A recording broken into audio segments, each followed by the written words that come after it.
Hello, this is Michelle with the Live Less Afraid podcast, and I'm so excited to be here with you.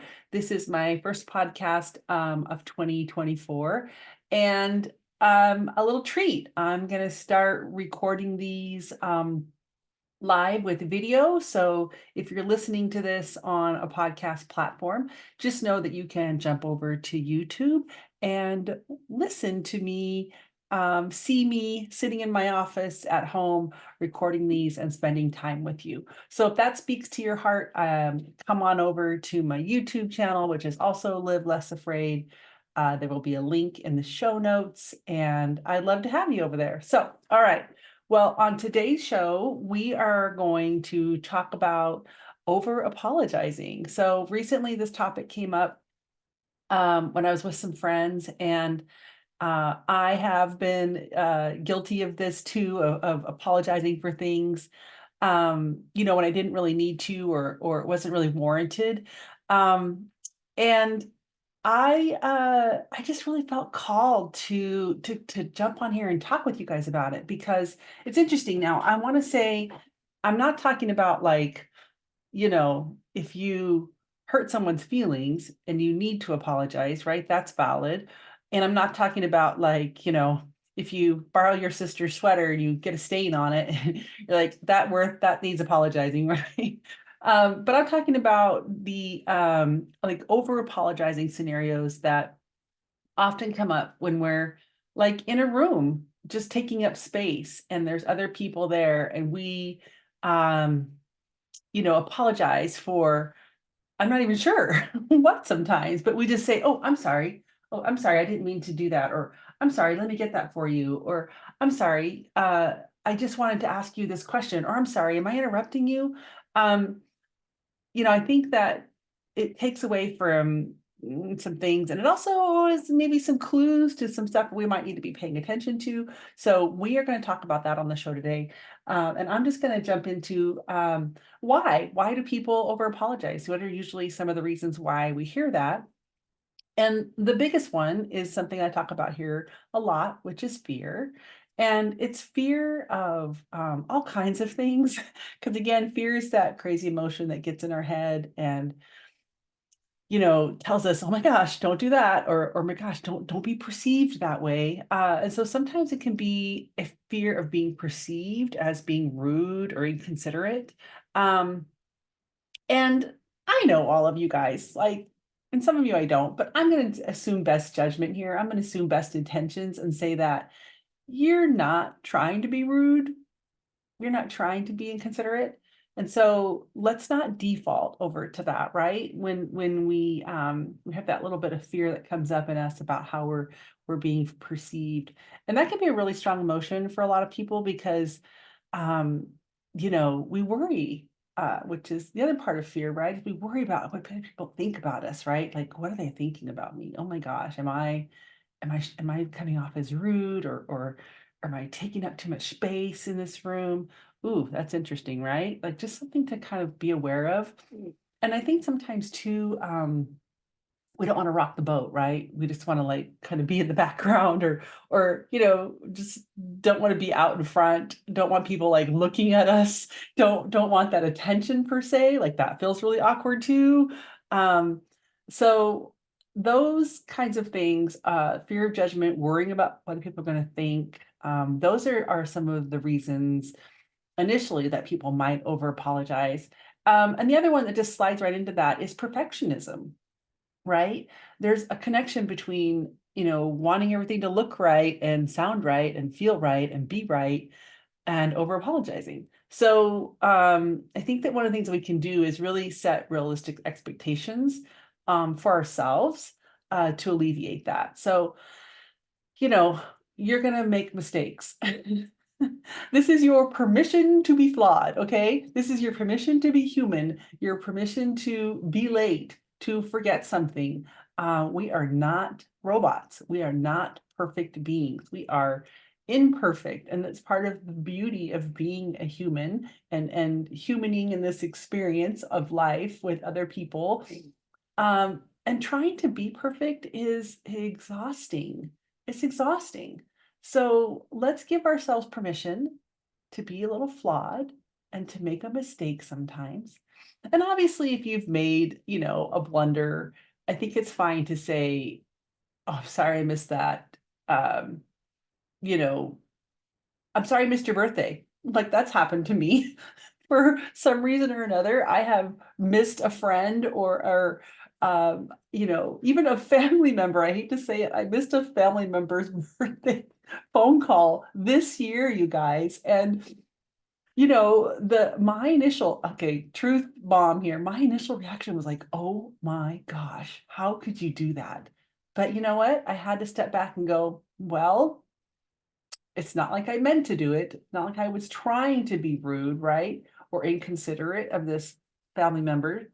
I just overlooked it." And so I want to really drive that point home that we are flawed. We are not perfect. And yes, some of us are better at dates than others.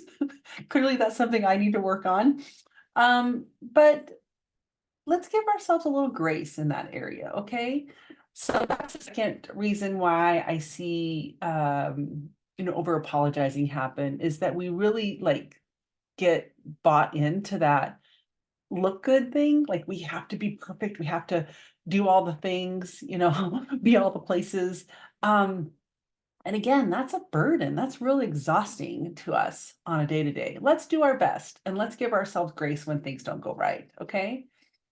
The third reason, and this is a little bit deeper, like kind of a social issue that you could really dive into if you wanted to, and that is the kind of social influence or cultural influence that happens for us.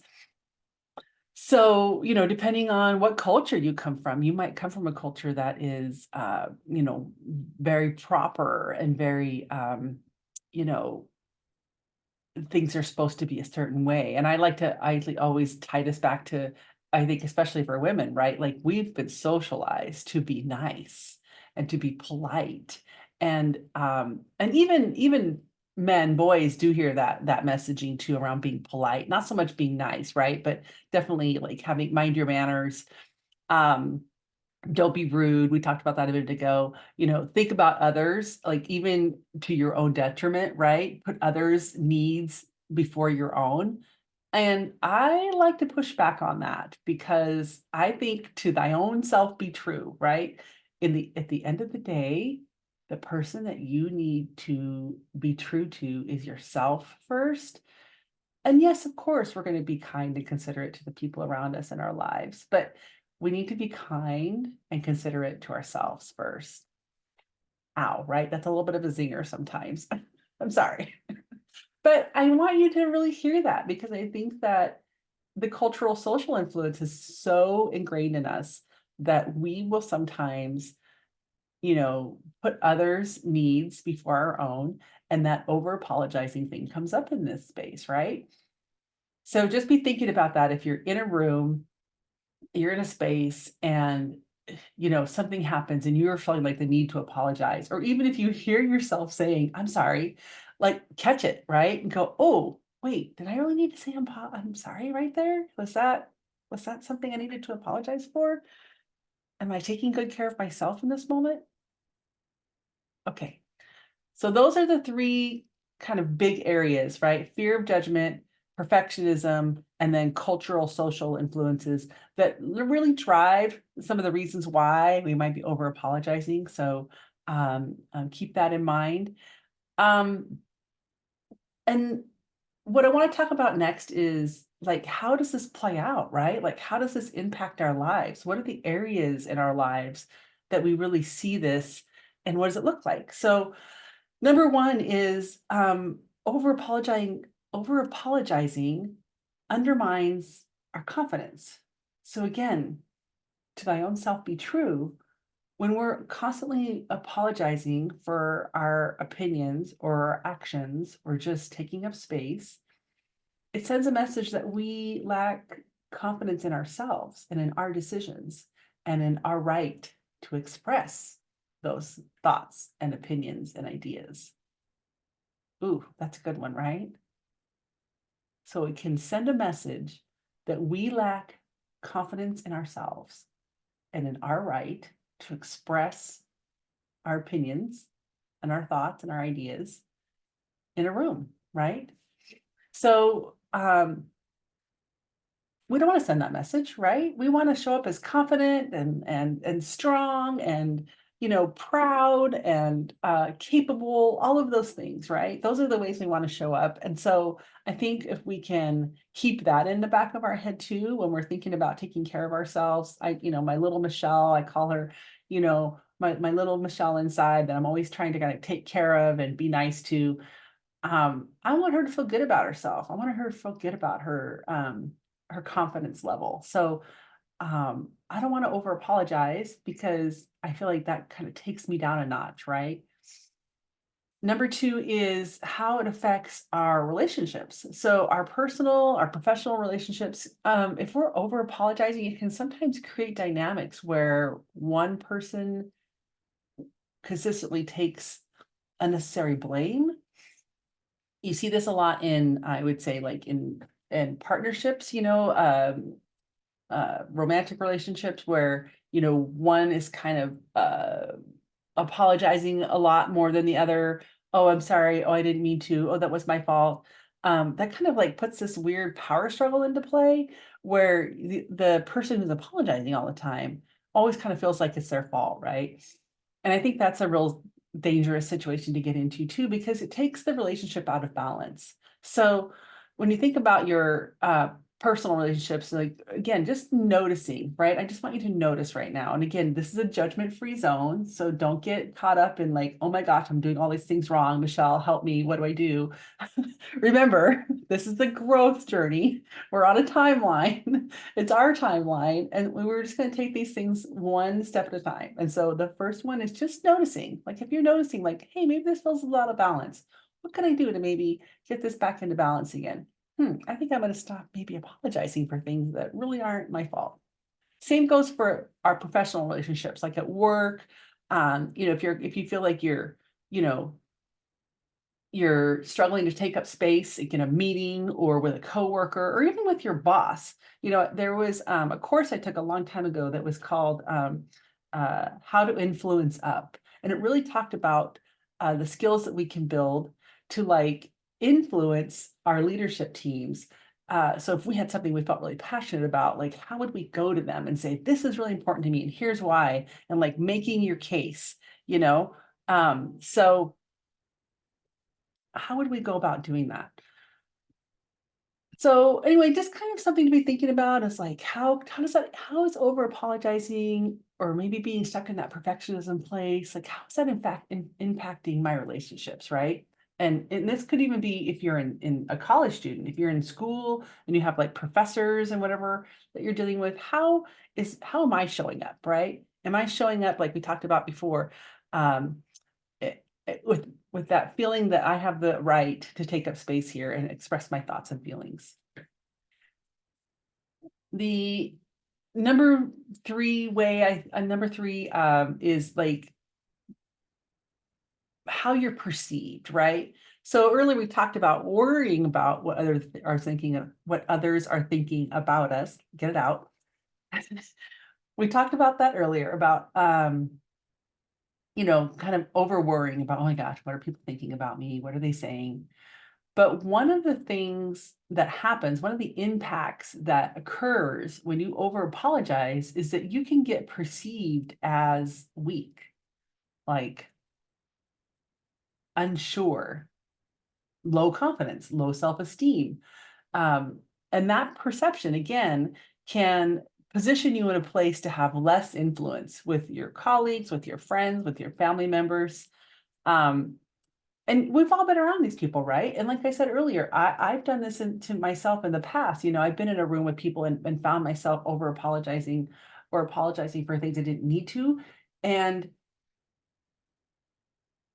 you almost can sense that in the room, right? That people are then maybe they're little like, not really sure if that her opinion has weight, right? And so that goes back to that.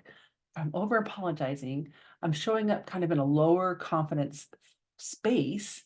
So others are going to perceive you that way too. So that's another thing. And I know like if you're listening to this podcast, you're someone who's on the journey, who's trying to grow, learn, and be a better person and show up better and brighter in your world. You don't want to show up like that, right? I don't want to show up like that. And we've all had those moments where we're like, oof, that didn't really go as well as I thought it was going to. Okay, but I'm just going to notice that behavior and see what I could do maybe next time to change that. All right.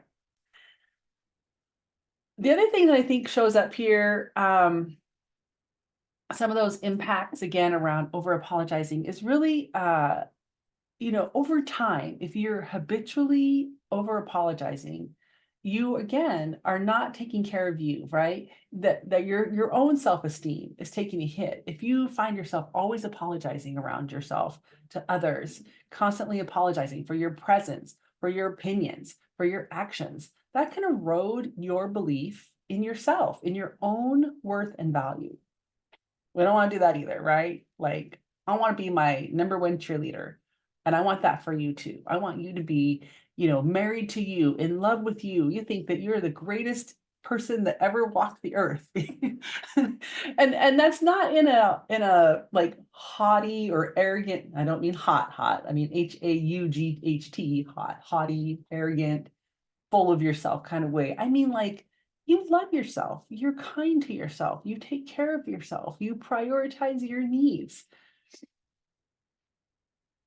You don't apologize for your space, right? Your presence, your opinions, your actions. You know that you are worthy of showing up here in this world and expressing those. So that's one of those things that I really want you to take away from this is like, ooh, let's be careful. Let's do a self-esteem check. If we're over apologizing, what's that really saying? What are we saying to ourselves in that moment? Ooh, I don't need to apologize for being here. I don't need to apologize for having an opinion. I don't. Let's not do that. All right. And this next one I think is interesting too, because I feel like there can sometimes be a missed opportunity for growth, like I was just talking about, right? Like, we're on this growth journey, we're learning. And I think, like I said earlier, we all make mistakes. I made a huge mistake. I forgot to call a family member on their birthday. But instead of just saying, I did that, it was a mistake.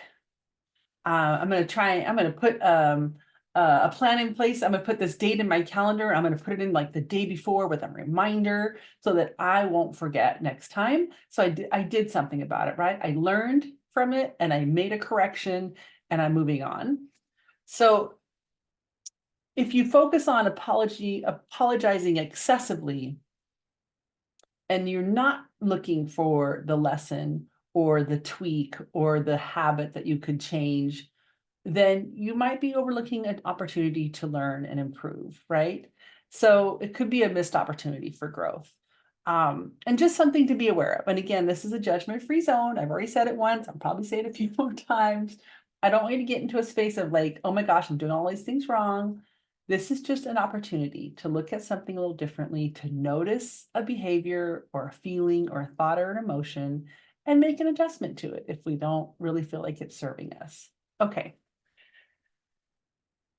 And I think one of the other things that sometimes this can impact is even our professional advancement. If we're in school right now and we're working through our college degree, we're getting ready to go out in the work world, or we're in the work world and we're want to advance, like that's a desire we have.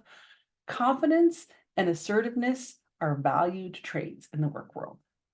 And I think I can't say this enough, but if you've ever worked with a woman who has those skills, like you're instantly attracted to them and you trust them and you appreciate their thoughtfulness and their directness, all of those things.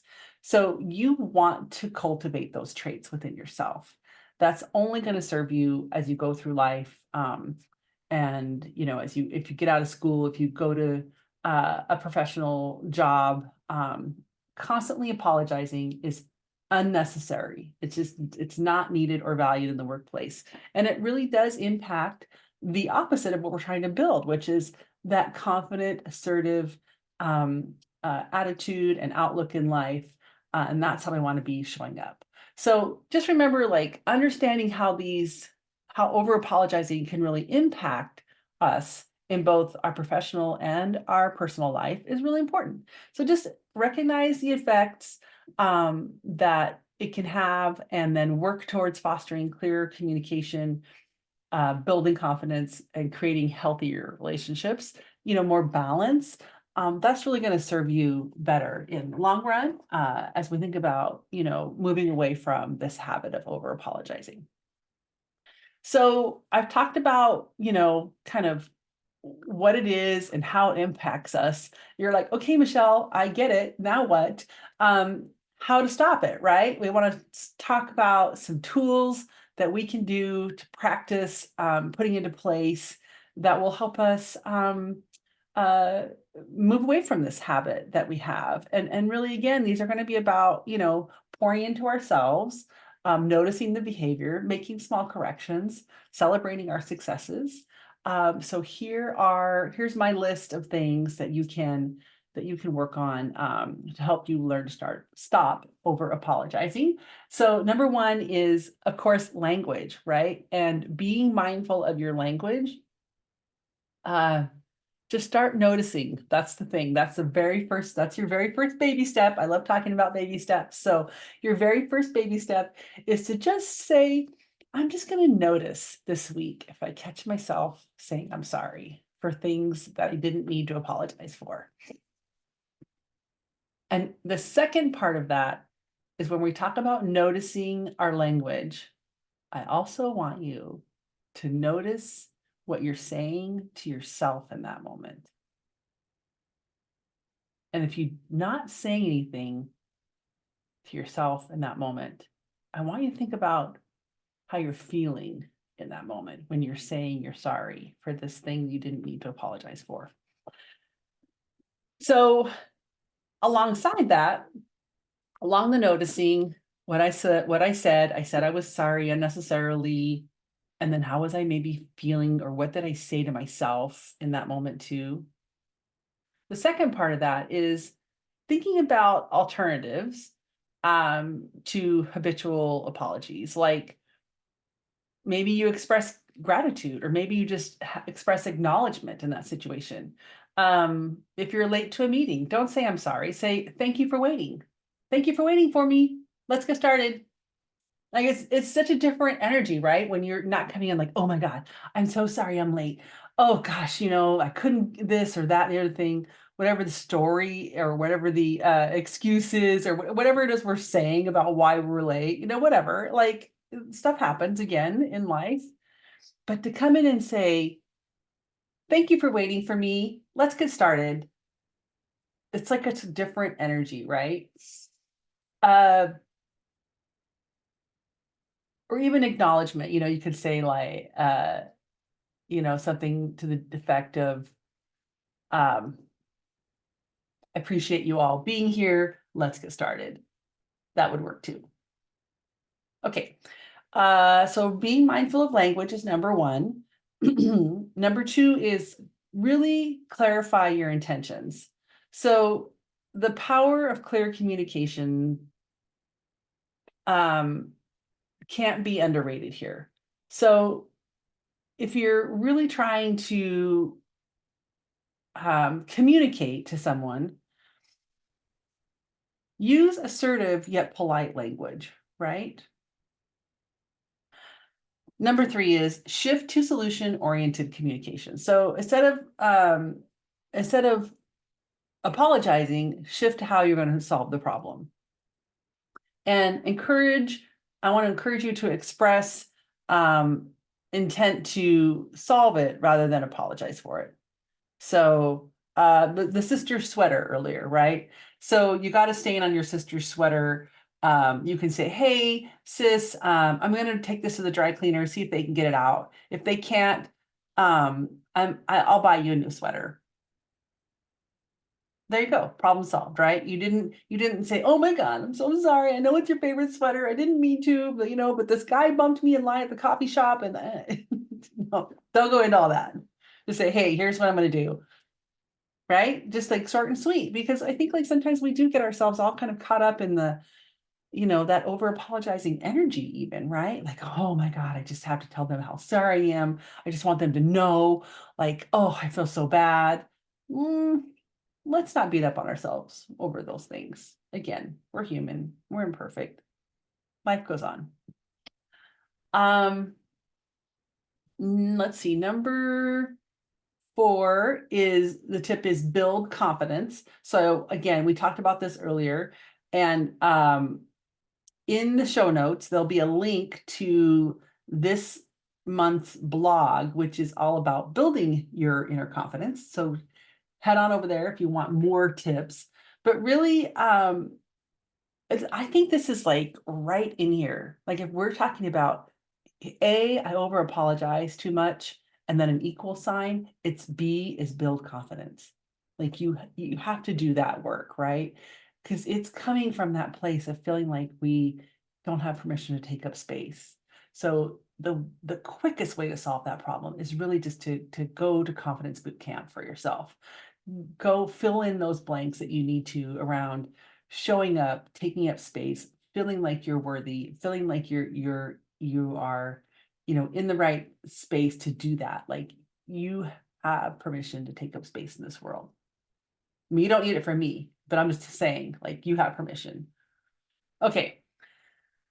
So there's a few ways that you can start thinking about how to stop over apologizing. So be mindful of your language, be clear on your intentions, shift to a solution oriented problem solving kind of communication style, and then work on building your confidence. I'm going to give you now, like, I think there's 10 in this list. It's a pretty long list, but practical day-to-day exercises that you can start doing to make these changes. Okay. And I already shared one of mine, as I used tech, right? I put a note in my phone that said, this is when this person's birthday is. This is the day before. Turn on alert reminder. Remind me to go and do it.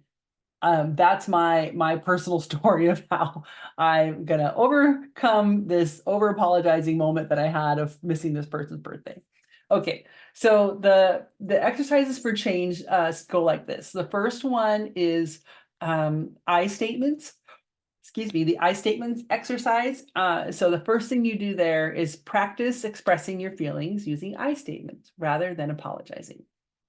For example, instead of saying, I'm sorry for bothering you, I'm sorry for bothering you, sorry, excuse me, I'm sorry for bothering you, say, excuse me, I would appreciate your input on this. See how that changes? Like it changes the whole dynamic. Like it's putting you on like a level partnership with that person that you're talking to. And I think like, and B, it's like, it's so much like more confident and direct too. I think that's one of the things that women can struggle with, even some men sometimes, of like being just concise and direct. Instead of saying, hey, I'm sorry for bothering you. Can you look at this? Hey, would you mind? Hey, I would appreciate. Hey, do you have time? Hey, can you look at this? I mean, even taking out the appreciate and the time, because again, that can be a little bit of weak language, but just going direct with, I would appreciate your input on this. Simple, clear, and direct. The second idea that you can put into play is role playing. And this can also be like self-coaching, which I am a huge fan of this. Okay. I mean, literally, this is how I am alive today is by self-coaching. So role playing scenarios in your head. So creating a scenario and role playing your assertive, confident response in advance, like in your head, in the shower, in front of the mirror, in the car on the way to work, whatever it is. And this can be situations with work, with friends, with family, anywhere where you need to have assertive, clear communication. Practice it. Say it to yourself, say it out loud. Hey, and if you want to practice that with a person, like that's a great thing to do with a coach. Or even your bestie. You can be like, oh my God, I'm working on this thing. I need your help. Maybe you have a great relationship with your parents. I'm sure your parents would be happy to like help you work through some assertive scenarios. Just if you're a parent and your kids come to you with this, Make sure you're in listening mode and not in advice mode. Okay. Note to self. Okay. So wait, we talked about I statements, practicing saying, really direct communication. I would appreciate your help with this. Role playing, self-coaching. So that's like telling myself how I want this situation to go, telling myself what words I'm going to be using that don't involve apologizing or taking up space or being worried about taking up space, excuse me. Number 3 is positive affirmations. So like this is the groundwork of building confidence, of building self-esteem, of self-coaching, of any kind of coaching work that you do. It's positive affirmations that reinforce that you are assertive. My opinions are valuable. I have the right to express my thoughts. I am a confident communicator. Like I am statements. And I do want to say something here that um, I don't like the reverse, like when people say, I'm going to stop saying I'm sorry all the time. So you're still saying those words in the sentence. That's why I like the other way, where it says, my opinions, I have the right to, I am here to, there's, write a whole list of I am statements, as many as you can, and use those to refer back to. Refer back to them when you're doing the role playing scenarios, right? Those are all great little skills to build that are just going to help you increase your confidence. Feedback journal is number 4. So keeping a journal, and again, we just talked about writing out a list. So maybe that goes in the feedback journal. Keep a journal to track instances where assertive communication was successful. So like when you have a successful moment, jot that down. All right. Keep that little list. And I'll tell you, there's a couple of reasons for that. One is we need to celebrate our successes, especially when we're doing growth work. We can just get really one-tracked mind on like, doing all the things and the journal and the affirmations and the blah, blah, blah. And we don't stop to take that moment of gratefulness and say, oh, I did this thing today, you guys. I did it. Even if you're telling yourself, like, that's fine. Like, if you don't have a group of people around you can share that with, that's okay. Celebrate it for yourself. And then use those feedback journals to reflect on what's working well and how it positively impacted the situation for you, right? Like how you felt in that moment. Like, oh, you probably stood a little taller. You probably felt a little more relaxed and in that space. Or maybe you felt a little more anxious because it was a new habit. It was something new that you tried. But again, reward yourself for taking the step, right? You did it. No one died. And even though it was scary, you were able to step out into that new skill and feel good about it and see a success in it. That is a win-win-win, in my opinion. Okay, number 5, constructive criticism. Um, so the constructive criticism exercise says, I want you to practice giving and receiving constructive criticism. So again, you are going to need a buddy for this. I'd be happy to sit down with you for 15 minutes and run through this exercise together if you want, let me know. But really, it's going to be, again, saying, hey, John, uh, this thing today didn't go as planned. And I'd like to see it go this way next time. Ooh, that can be tough to do, right? To give clear, constructive criticism. Then we're going to flip the chair around and you're going to say to me, Michelle, that situation did not go well. What can we do to make it better next time? So again, you're focusing on the skill there, which is expressing feedback in a clear, respectful, and assertive manner. And then also being able to position yourself in a place to receive the same kind of feedback and not take it personally, not take it like, oh my God, I'm the worst person ever. I suck at this job. No, like, again, we're not perfect. We are building skills over here. And in the professional world, one of the strongest traits that you can bring is the ability to receive criticism and not, beat yourself up for it and just be like, oh, this is a learning experience. I need to make a note to myself to work hard on doing this differently next time. Okay, number 6, expressing boundaries. So identifying and practicing your personal boundaries.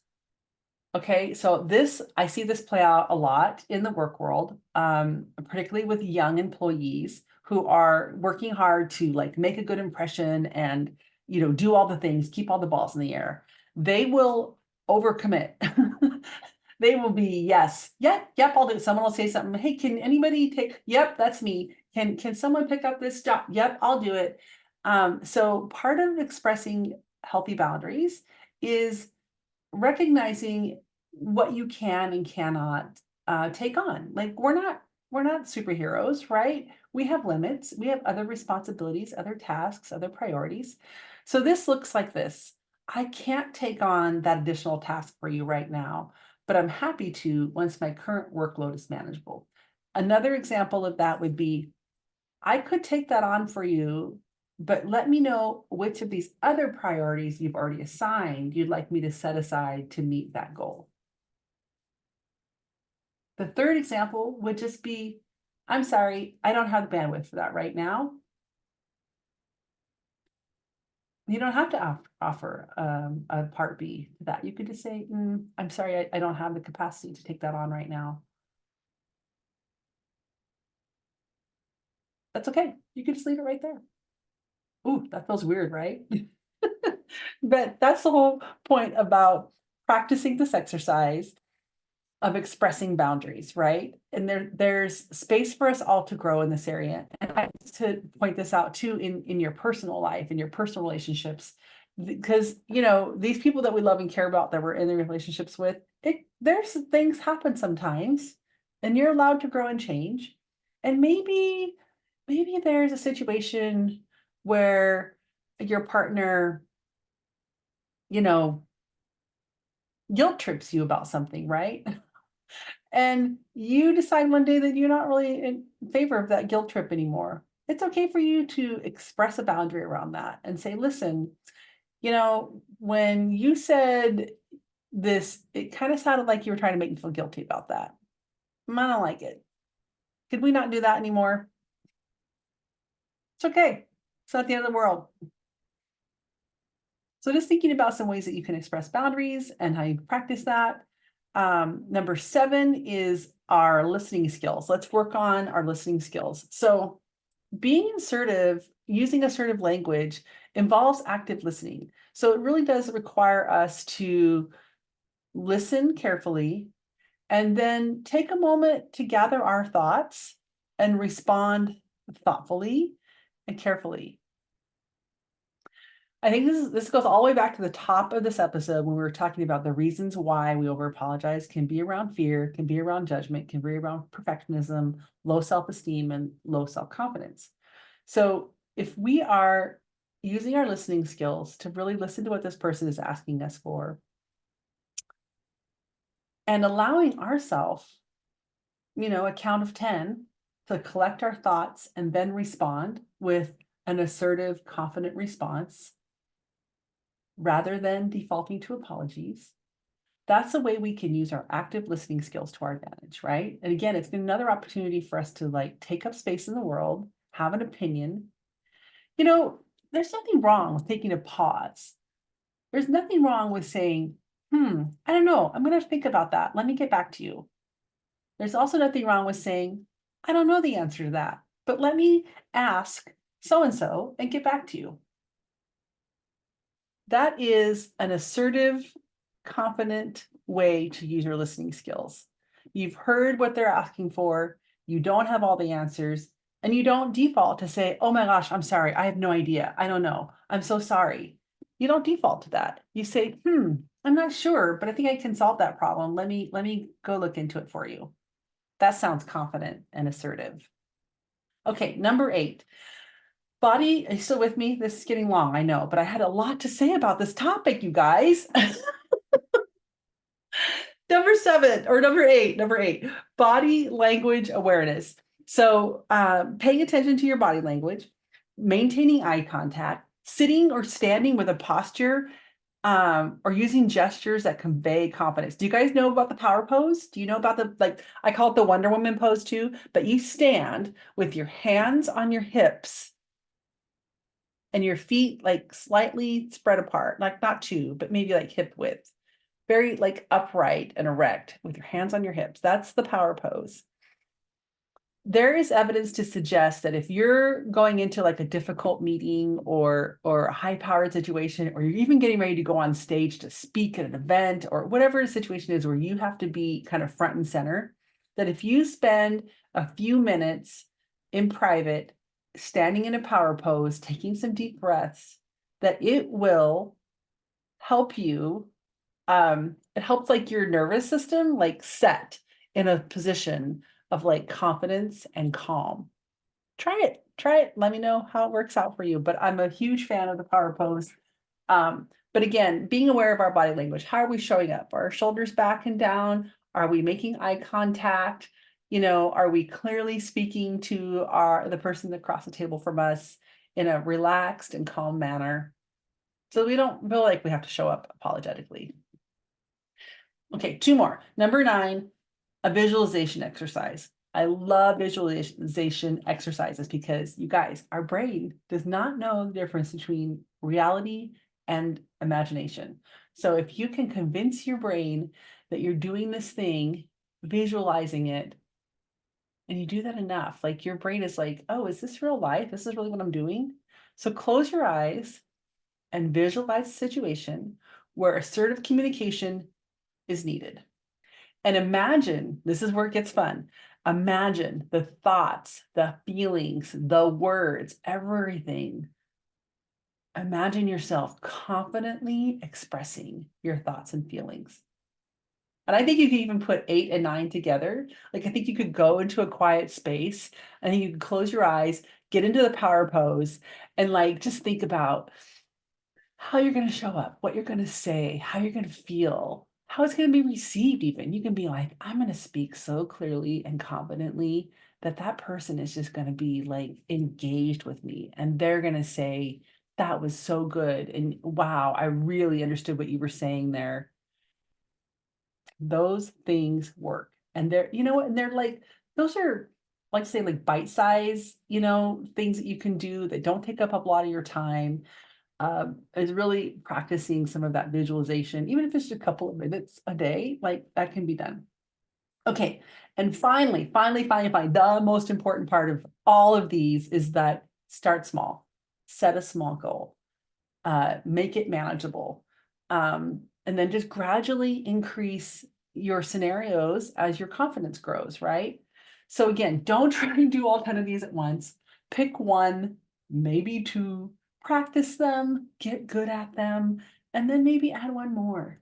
But don't overwhelm yourself. Like again, progress, not perfection. We don't want to like try and employ all 10 of these strategies at once. I think we would really overwhelm ourselves, and then that kind of takes away from the point of this, right? Because we would get overwhelmed and we just stop doing it.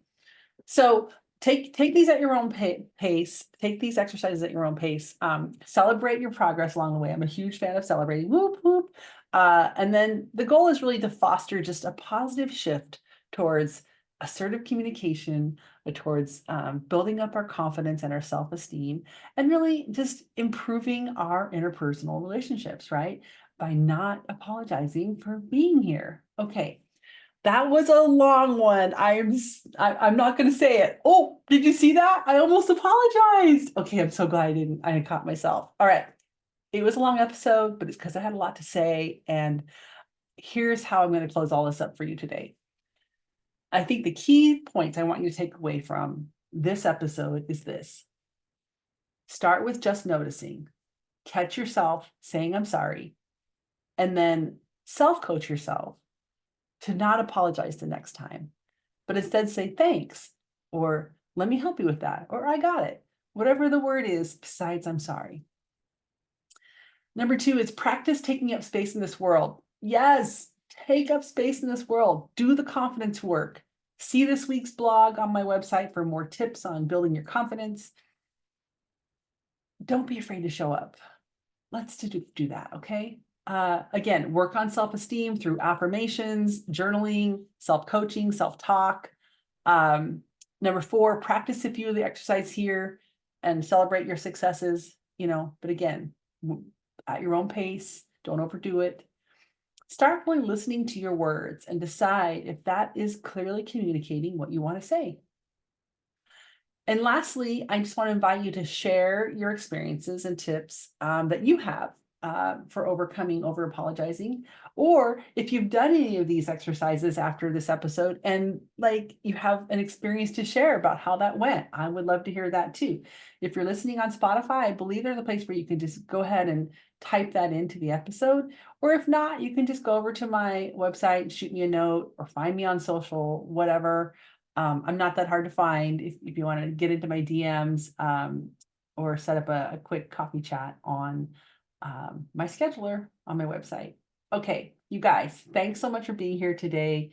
It was just a great time for me to be here, and I'm showing up on camera now, so I'm excited about that too.